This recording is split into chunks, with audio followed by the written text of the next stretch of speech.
Salve, meus amigos, tudo bem com vocês? Olha só, agora estamos de pé aqui.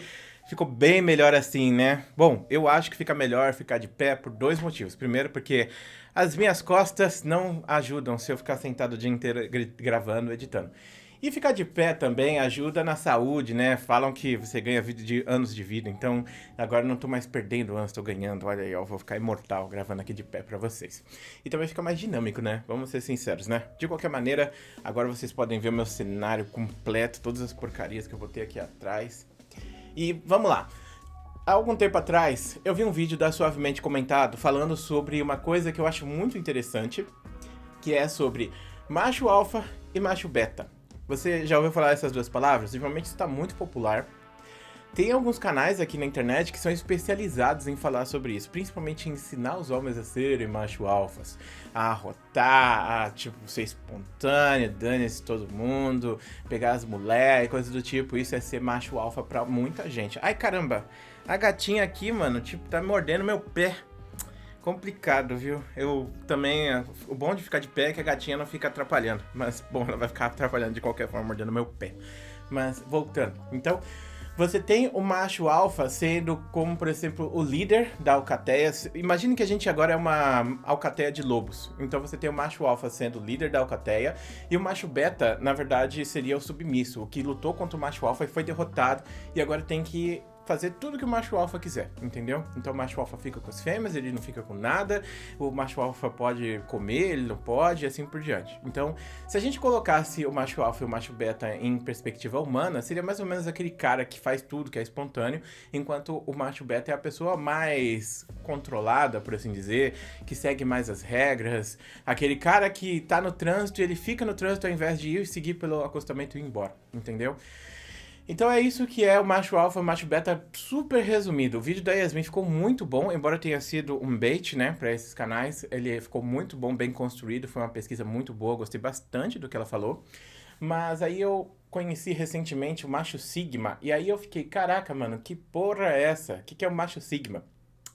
O macho sigma, assim como o macho alfa, ele também dá as ordens, ele faz as coisas que ele quer, ele é espontâneo. Só que a diferença é que o macho sigma, ele não respeita as estruturas da sociedade. Então, o macho sigma, ele corre na beirada. Então, você tem aqui a estrutura da sociedade de um lado, onde você tem o macho alfa que manda, o macho beta que recebe, e do outro lado, lá do outro lado aqui, você tem o macho sigma que também faz as coisas que quiser, é espontâneo, e ele não liga pra essa dinâmica social. Ele não tá nem aí se tem macho alfa, se tem macho beta. E, cara, eu não estudei muito esse assunto pra dizer pra vocês, mas eu resolvi fazer esse vídeo aqui pra falar sobre isso na visão da psicologia. E aí, existe macho alfa e macho beta e macho sigma? Isso faz diferença na sua vida? É importante você saber o que é um, o que é o outro? Então vamos lá, se eu gostei é muito importante, deixa ele no começo do vídeo, convido você a se inscrever no canal para não perder nenhum dos vídeos que a gente lança aqui todo santo dia. Eu acho que o áudio deve estar meio zoado porque eu tô meio longe do microfone, mas bom, de qualquer maneira, vamos lá. Existem muitas formas de você identificar a psique humana, ou melhor, entender. Então, você tem muitas teorias, muitas conflitantes, tá? Mas, enfim, muitas teorias, formas de você ver. E provavelmente deve ter alguma teoria aleatória aí no fundo do poço que explica o seu comportamento baseado nessa ideia, nessa dinâmica de macho alfa e macho beta. Inclusive, o próprio Freud, no começo da teoria dele, ele fala um pouco sobre isso. E muita gente mesmo, desses canais que falam sobre macho alfa, macho beta, ficam citando Freud o tempo inteiro. Mas vamos lá. O próprio Freud, ele em certo momento da sua carreira identifica que nem tudo é baseado nessas relações sexuais. No caso, na relação que o ser humano tem com a sua sexualidade, embora que isso é grande parte. A última tópica do Freud explica bastante isso, e também tem a questão da libido e do thanatos, que eu acho maravilhoso, e o Freud infelizmente nunca terminou essa parte da teoria dele, mas é mais ou menos seguindo esse caminho. Inclusive o Jung, ele também era psicanalista, um dos melhores amigos do Freud, e uma das coisas que mais conflitou entre o pensamento do Jung e do Freud era que o Jung não acreditava que tudo fosse também relacionado à sexualidade, por isso que os dois romperam, né? Mas o Freud mais pra frente vai chegar a essa conclusão também, tá bom? Então, o Jung, ele criou a psicologia analítica, e a psicologia analítica, ela se baseia em arquétipos. Na questão do arquétipo, que é algo que, tipo, por exemplo, o que é ser uma mãe? Você não precisa explicar para um chinês, para um brasileiro ou para um africano o que é ser uma mãe. Eles sabem o que é ser uma mãe porque é inato a eles ser uma mãe. E a gente imagina que poderia ser também macho alfa, mas calma que a gente já vai entender esse simbolismo. E em relação à psicanálise, a gente tem base nisso, mas não construção. Na teoria do Jung, a gente tem base e arquétipos baseados nisso, mas a gente vai falar sobre complexo, ou seja, problemas que você pode desenvolver baseados nessa imagem do que é ser um macho alfa, entendeu? Então, a imagem do macho alfa, ela existe e ela pode influenciar o seu comportamento, não de maneira positiva, de maneira negativa. Agora, continuando avançando, e em teorias como comportamentalismo, que é mais científica, ela não vai trabalhar esse tipo de assunto, porque eu acho que o comportamento ele trabalha mais assim, o que está acontecendo agora, e não o que justificou aquilo, né? O que fez aquilo acontecer. E em relação às teorias humanistas, tipo fenomenologia e outras mais, Maslow, essas teorias com certeza não vão colocar o macho alfa como macho beta como algo que existe de verdade. Mas aí analisando bem a situação, analisando tipo tudo que a gente tem, e aí, a gente pode dizer que isso é influente? Na verdade, eu acredito que não. Eu acho que isso é mais coisa que as pessoas gostam de falar na internet, porque as pessoas elas gostam de se sentir poderosas. As pessoas elas querem ser super-heróis, super poderosos. Inclusive, na teoria do Jung, quando você é jovem, você tá na dita fase do herói, que é quando você pode tudo, é quando você conquista a sua primeira emancipação, é quando você ganha o seu primeiro salário. E aí você é tão forte, tão poderoso quanto a sua mãe, quanto seu pai. Porque eles ganham dinheiro e agora você ganha dinheiro também. Então isso quebra a sua cabeça e você começa a se sentir super poderoso. Então o jovem afirma demais e recebe de menos, quer fazer diferença demais. Então muitos jovens passam por isso, por a dita fase do herói. Então eu acho que esse negócio, isso aqui é ser um homem de verdade, isso aqui é ser um homem espontâneo e poderoso, isso chama essas pessoas, isso agrega faz brilhar os olhos dessas pessoas que estão nessa fase heróica, porque elas querem ser o alfa, elas querem ser poderosas, elas querem ser espontâneos, elas querem fazer acontecer, elas não querem ser o beta. Inclusive, beta é uma forma de xingamento na nossa sociedade. Mas, bom, como eu disse, eu acho que isso é muito mais, tipo, coisa pra gente brincar, tipo, astrologia, que a gente olha pra astrologia e fala, olha só, hoje eu vou ficar triste. Então, é mais ou menos isso. E eu sei que muita gente vai ficar puta porque eu tô falando isso, mas é o que as teorias dizem. Agora, voltando pro nosso querido Jung, que é o psicólogo que eu sigo, que é a teoria que eu mais estudei na minha vida. Por Jung, os arquétipos eles existem. Então existe sim o arquétipo do macho e também do macho beta e do macho alfa e provavelmente também do macho sigma. Então algumas pessoas vão calcar seus comportamentos baseados nisso. Porém, a gente tem que lembrar que sempre que você nasce em tábula rasa. Você não nasce destinado a ser algo. Então, as suas relações sexuais não vão definir quem você é. O que vai definir quem você é as relações parentais que você tem.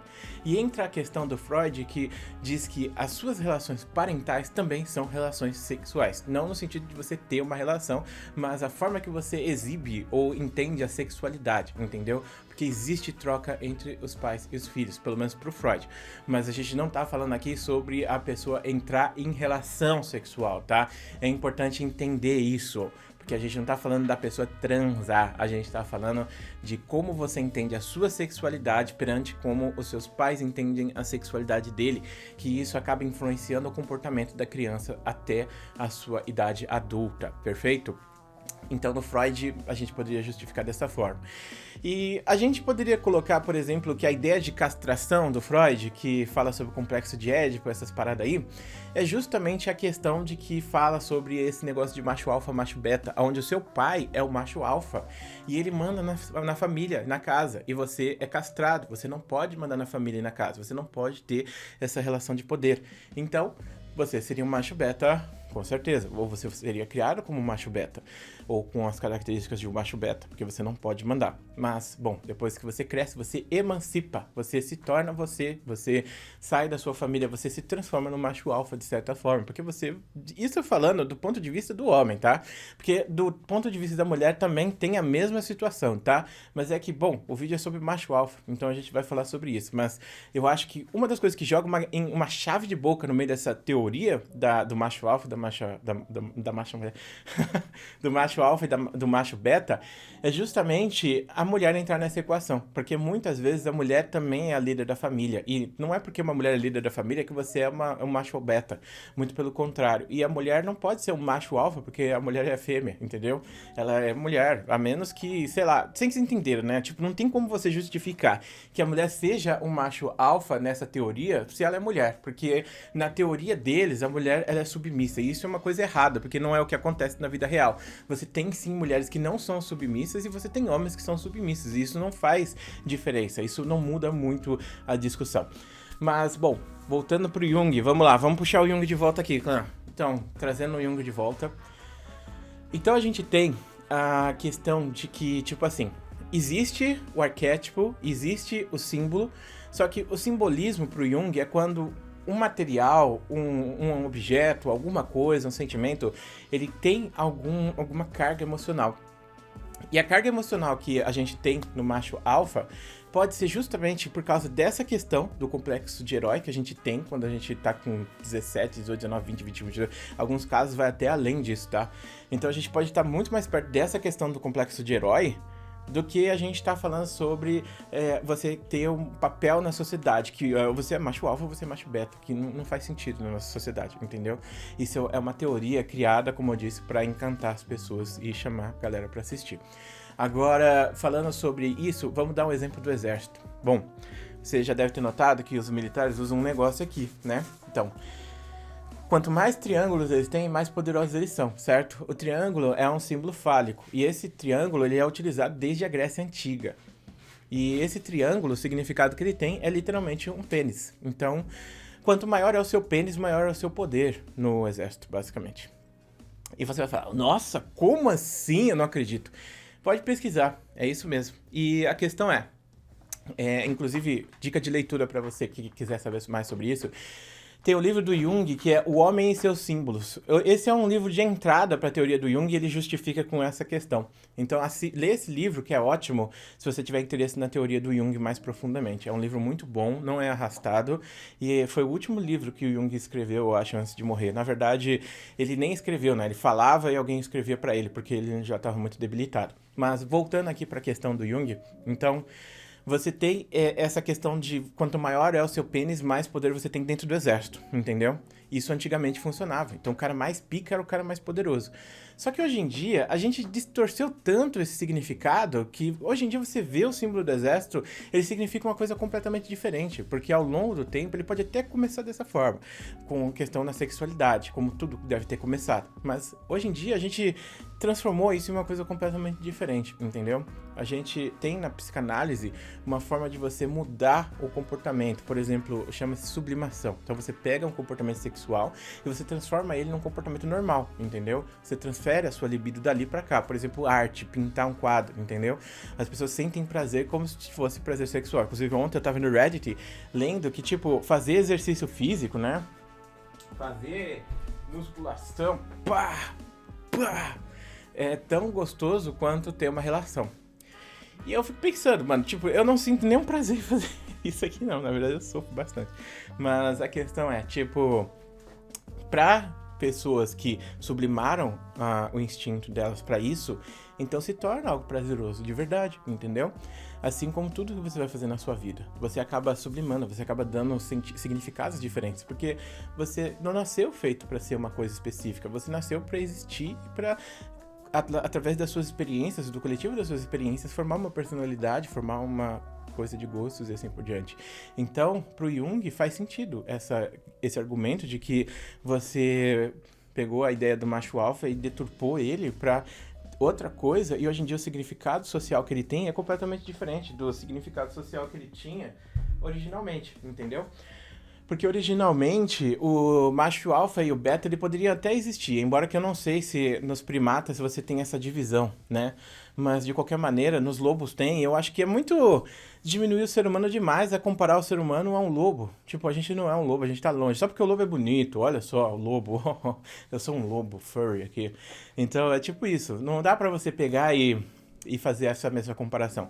São dois animais diferentes, que têm ideias diferentes, que têm formatos diferentes, que têm sociedades diferentes, principalmente essa sociedade humana, que começou como algo tribal e agora é um negócio super gigante. Então, é até discutível se a gente é natural, se a gente é natural comparado aos outros animais, por causa de todas essas mudanças que a gente acabou passando, criando na nossa coisa, na nossa vida. E, cara, ainda vou trazer mais um vídeo pra discutir o macho alfa e o macho beta baseado na própria teoria deles, porque eu tô estudando a teoria deles, tá bom? Mas eu quis fazer essa comparação entre a psicologia e a ideia deles, tá? E como eu disse já algumas vezes aqui, eu já tenho 7 anos de psicologia. Meu objetivo era ser professor de psicologia. Eu praticamente tenho tudo já pra ser isso, só não fui porque eu sou youtuber e eu vou continuar sendo youtuber por um bom tempo. Mas, de qualquer maneira, estudei bastante esses assuntos para falar para vocês isso. E embora eu não domine tão bem pelo lado dos teóricos de macho alfa, macho beta e macho sigma, eu domino bem a psicologia e posso dizer para vocês que isso, na verdade, não tem nenhum tipo de ligação e que não pode influenciar o seu comportamento.